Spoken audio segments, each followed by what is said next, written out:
আজ আমি তোমাদের করে দেখাবো লাউয়ের খোসা দিয়ে একটা দুর্দান্ত স্বাদের রেসিপি। তোমরা অনেকেই হয়তো খেয়েছো, আজকে এই ধরনের একবার করে বানিয়ে দেখো। প্রথমে একটা পাত্রে বা কড়াতে নিয়েছি মুসুর ডাল আর লাউয়ের খোসা।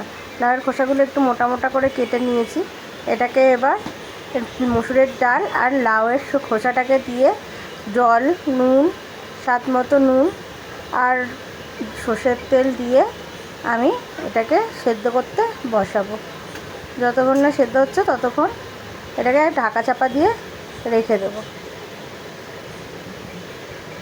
এবার একটা কড়াতে প্রথমে সর্ষের তেল গরম করে সর্ষের তেলের মধ্যে দেব কেটে কুচি করে রাখা পেঁয়াজ, দেব গোটা 10-12 কোয়া মতো রসুন, আর দেব শুকনো লঙ্কা আর কাঁচা লঙ্কা।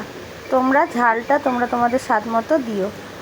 এবার ওর মধ্যে দেবো নুন, হলুদ সব পরিমাণ মতো দিয়ে একটু দেবো গুঁড়ো লঙ্কা, লাল লঙ্কা নিয়ে যতক্ষণ না একটু লাল লাল করে ভাজা হচ্ছে ততক্ষণ ওটাকে ভাজতে হবে।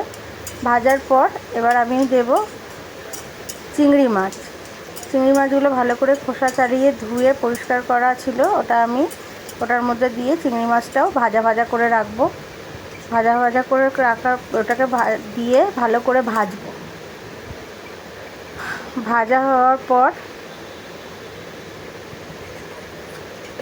আস্তে আস্তে এবার তুলে ওটাকে ঠান্ডা করব। ওইদিকে আমার ডালটাও যে সিদ্ধ করেছিলাম ওখানে সিদ্ধটা ঠান্ডা হয়ে গেছে, ওটাকেও আমি মিক্সিং জারে দিয়ে একটা পেস্ট বানিয়ে নেব। ওই পেস্ট আর এটারও একটা পেস্ট বানাবো। এই যে মশলাটা করলাম এটারও একটা পেস্ট বানিয়ে নেব। দেখো, অবশ্যই তোমাদের রান্নাটা ভালো লাগবে। তোমরা কোথা থেকে কে দেখছো আমাকে একটু কমেন্ট করে জানিও। রিম্পার রান্নাঘরে তোমাদের সবাইকে স্বাগত। তোমরা না জানালে আমি বুঝতে পারবো না যে আমার রান্নাগুলো তোমাদের কেমন লাগছে। আশা করছি তোমাদের রান্নাগুলো ভালোই লাগবে।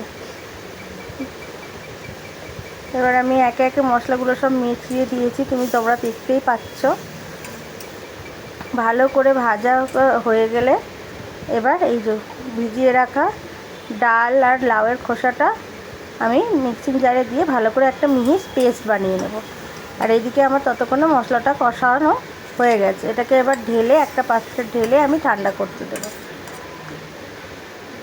এবার ওই কড়াইয়ের মধ্যেই আমি দেব কালো জিরে, সর্ষের তেল আর কালো জিরে ফোড়ন নিয়ে ওই বেটে রাখা চিংড়ি মাছের মশলাটা ওটা ওর মধ্যে দিয়ে একটু ভালো করে কষিয়ে নেব। কষানোর পর আমি ডাল বেটে রাখাটা ওর মধ্যে দিয়ে ভালো করে শুকনো ততক্ষণ পর্যন্ত আমাকে নাড়াতে হবে যতক্ষণ না পর্যন্ত শুকনো হচ্ছে। এই সময় এই পজিশানে তোমরা তোমাদের নুন, ঝাল, মিষ্টিটা দেখে নিও। মিষ্টিটা নাও দিতে পারো, আমি দিইনি এখানে। তোমরা চাইলে নাও দিতে পারো আর চাইলে দিতেও পারো, কিন্তু খেতে অসাধারণ হবে।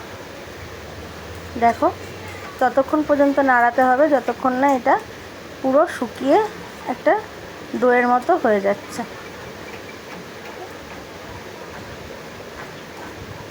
তোমরা দেখতেই পাচ্ছ আমি কিভাবে নাড়াচ্ছি, ওরমভাবেই তোমাদের নাড়াতে হবে যাতে না লেগে যায় নিচে।